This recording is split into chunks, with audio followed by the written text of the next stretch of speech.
ఇంకొక మాట, ఆ పాటకు మ్యూజిక్ అవసరమా? అసలు వాస్తవంగా చెప్పాలంటే అవసరమే లేదు.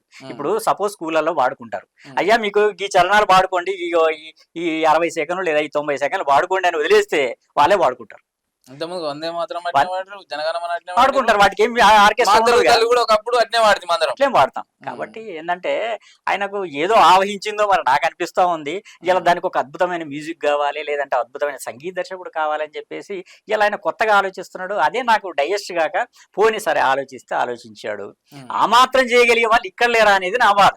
ఇంత అసలు తెలంగాణ అంటే తెలవందే ఉన్నది, కళలకు పుట్టినీళ్ళు, గడప గడప కళాకారుడు ఉంటాడు ఇక్కడ. ఇక పాట అయితే ప్రతి ఒక్కరి నోళ్ళలో ఉంటది. ఎవరి చదువు వచ్చిన వాళ్ళని రాని వాళ్ళని ఎవరి గదిలో ఇచ్చినా ఓ పాట పాడతారు. అలాంటి తెలంగాణలో నువ్వు సంగీత దర్శకులు లేడంటే నాకు చాలా బాధ అనిపించింది. దాని మీదనే మీ పోరాటం. అంతే, ఉన్నారు ఇక్కడే ఉన్నారు, చేయించండి అనేది. ఇప్పుడు ఇంతమంది కళాకారులను వదిలేసి ఇప్పుడు మన విష్ణు కిషోర్ ఉన్నాడు, ఆయనతో ఆయన ఎంత జర్నీ, ఆయనకైతే ఆయన గురించి ఇంకోళ్ళు చెప్పలేదు, ఆయనకే తెలుసు. వారిని కూడా మా స్టూడియోలో ఇంటర్వ్యూ చేసినాము. ఇప్పుడు ఆయన ఎంత గొప్ప సంగీత దర్శకుడో మరి ఆయనకే తెలుసు. దానికి ఇంకో సజెస్ట్ కూడా చేయాల్సిన పని లేదు. మరి వాళ్ళు ఎందుకు కనబడలేదని అడుగుతాను. ఇప్పుడు మీ సినిమాలనే రవి కళ్యాణ్ అన్న మ్యూజిక్ డైరెక్టర్ చేసిన సినిమాకే చేసిండు. నా సినిమా సరే, వీళ్ళు చిన్న సినిమా అనుకో, ఇప్పుడు నేను చేసిన సినిమాలు చిన్న సినిమాలు అనుకుందాం కాసేపు.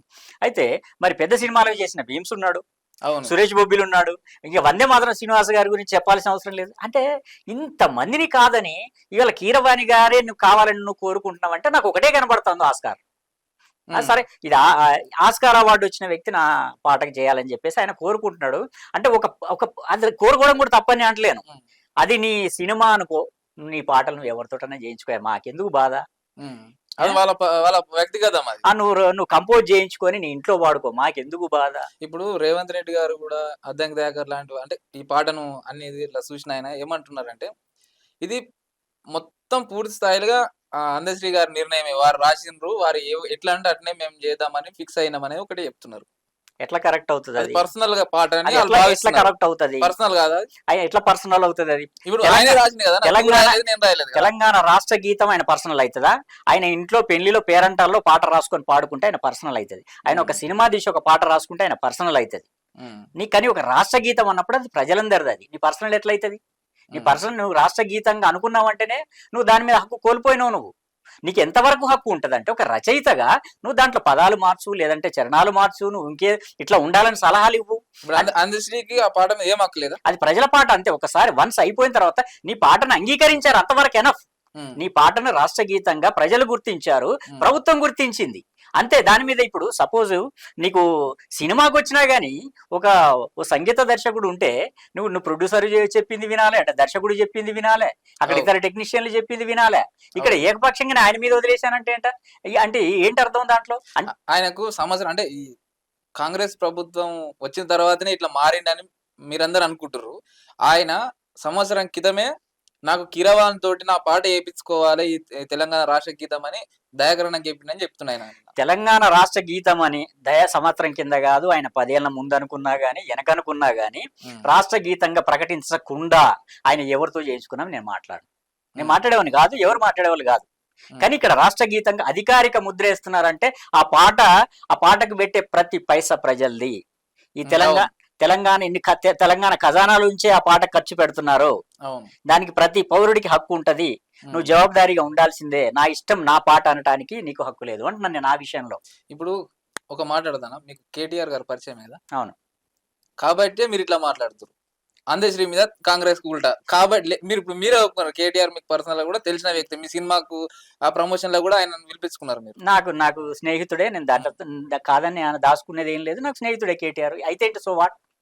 అందుకనే వాళ్ళకి ఇప్పుడు టిఆర్ఎస్ గవర్నమెంట్ పోయింది, కాంగ్రెస్ గవర్నమెంట్ వచ్చింది, ఇది ఒక అంశం జనాలలో ఇప్పుడు నాంతున్నది. కాబట్టి దీన్ని లేవనెత్తి ఇలా మీద బుడదలే ప్రయత్నం చేసే ఉపాయం మీరు కేటీఆర్ వంచారు తప్ప మంచిగా అడిగినావు బ్రదర్. అయితే ఇప్పుడు బయట నడుస్తుంది, నా వ్యక్తిగత నువ్వు తప్పని అంటలేను. అయితే ఇప్పుడు నేను అంటే సరే, ఎవరికైనా అనుమానాలు ఉంటే నేను క్లారిఫై చేసి చెప్పడానికి. అంటే ఇప్పుడు నేను కేటీఆర్నో లేదంటే కేసీఆర్నో లేదంటే ఆ బీఆర్ఎస్ పార్టీ లేపడానికి నేను ఈ రకమైన స్టాండ్ తీసుకున్నాను, అదే కదా. అయితే జస్ట్ నా మాస్ టీవీ అని నా ఛానల్ ఉంది, కొంచెం ఒక్కసారి ఓపెన్ చేసి చూడమనండి. ఎవరికన్నా అనుమానాలు వస్తే నేను అప్పీల్ చేస్తున్నా, ఒక్కసారి అయితే దాదాపు ఒక 40 వీడియోలు ఉంటాయి వీళ్ళ గత పాలన వైఫల్యాల మీద. ఉమ్, మరి స్నేహం వేరు, రాజకీయం వేరు.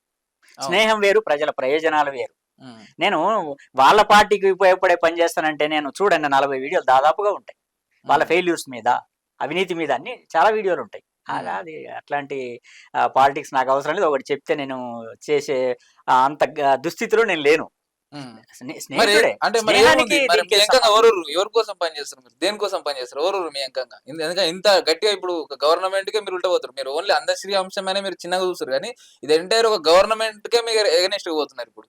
అయితే ఇది ఒకరికి ఎగనిస్ట్ గా పోవాలి, వీళ్ళని గవర్నమెంట్ ఢీ కొనాలి, అంత పెద్ద వ్యక్తిని కాదు నేను, నాకు ఆ ఉద్దేశం లేదు. ఉమ్, వాస్తవంగా చెప్పాలంటే నేను ఏంటంటే కాజు అయ్యో మన ఇక్కడ తెలంగాణలో ఇంతమంది కళాకారులు ఉన్నారే వీళ్ళకి అవకాశం ఇవ్వలేదని నేను లేవనెత్తిన తప్పితే వాస్తవంగా నాకెందుకు నేను గవర్నమెంట్ ఢీకొనే అంత అవసరం నాకేముంటది, అదే నాకు వచ్చే ప్రయోజనం ఏంటి? అదే ప్రేమరాజ్ అన్నకు డైరెక్షన్ అయిన డిపార్ట్మెంట్ డైరెక్షన్ స్క్రిప్ట్లు మీరు పరచూరు బ్రదర్స్ తో వర్క్ చేసిన అనుభవం మీకున్నది చాలా గొప్ప వ్యక్తులతో అనుభవం మీకున్నది. ఈయన సినిమా రంగం పోకుండా మరి ఇప్పుడు ఈ రాజకీయం రొచ్చుల ఎందుకు అడుగు పెట్టిరు అనేది పెద్ద ప్రశ్న ఈడ. అయితే కరెక్టే బ్రదర్. ఇప్పుడు నేను కేవలం సినిమా డైరెక్టర్ని అయితే నేను చాలా మంది లాగా కొంతమంది లాగా నేను వేరే విషయాలు పట్టించుకునేవాడిని కాకపోవచ్చు. కానీ నేను తెలంగాణ ఉద్యమంలో పనిచేశాను, అవును అంతకుముందు జర్నలిస్ట్ గా పనిచేశాను. అవును. అని నాకు ఉద్యమ నేపథ్యం ఉన్న తర్వాత నేను ఆలోచించకుండా మీరు ఎట్లుంటాను? రాసిన ఆర్టికల్ చూసి కేసీఆర్ కేటీఆర్ లో ఫిదా అయ్యి మిమ్మల్ని సపోర్ట్ చేసినారు. ఇప్పుడు అట్లాంటప్పుడు అంటే నేను నా ఉద్యమాలతో నాకు ప్రమేయం లేకపోతే, ఉద్యమాల్లో నేను పాల్గొనకపోతే నాకు ఈ దృష్టే ఉండదు. ఉమ్. అంటే ఇప్పుడు ఇంకొకటి అన్న ఈడ ఇంకా సరే మీ వర్షన్ కే వచ్చి మాట్లాడతాను సరే మీరు మీతో మాట్లాడినా కాబట్టి ఒక చర్చ ఏం నడుస్తుంది అంటే రాష్ట్రం రాకముందు కళాకారుల పరిస్థితి ఎట్లుందో ఇప్పుడు గట్టినే ఉంది ఎందుకంటే మీరు దాని మీదనే ఫైట్ చేస్తున్నారు కాబట్టి. ఇండస్ట్రీలో తెలంగాణలో మీద చిన్న చూపే ఉంది ఇక్కడ రాష్ట్రం వచ్చినా కూడా గిట్నే ఉంది. దీని మీద వాస్తవానికి అంగీకరిస్తారు. 100% ఉంది, వివక్ష ఉంది. నేను దాని మీద కూడా నేను గత గవర్నమెంట్ లో కూడా గవర్నమెంట్ వచ్చిన మొదటి ఏడాది సెక్రటేరియట్ లో జరిగిన త్రిసభ్య కమిటీ అని తుమ్మల నాగేశ్వరరావు గారు, తలసాని గారు, కేటీఆర్ వాళ్ళ త్రిసభ్య కమిటీని వేశారు సినిమా రంగం మీద. వేస్తే నేను అఫీషియల్ రిప్రజెంటేషన్ ఇచ్చిన తెలంగాణ కళాకారులు ఏంటి, తెలంగాణ సినిమా ఇండస్ట్రీ సంగతి ఏంటి తెలుసండి అని అడిగాను. నేను ఎక్కడ అడగకుండా ఉండలేదు. నేను ఇవాళ కొత్త గురించి అడగటం కాదు. నేను తెలంగాణ కళాకారుల గురించి, సినిమా ఇండస్ట్రీ ఇప్పుడు సినిమా ఇండస్ట్రీలో ఉన్న పరిస్థితుల గురించి నేను గవర్నమెంట్కి రిప్రజెంటేషన్ ఇస్తూనే ఉన్నాను. నేను బయట వేరే విషయాలు కూడా కళాకారుల విషయాలు నేను మాట్లాడుతూనే ఉన్నాను సందర్భం వచ్చినప్పుడల్లా. నేను ఎక్కడ మాట్లాడకుండా ఉండలేదు.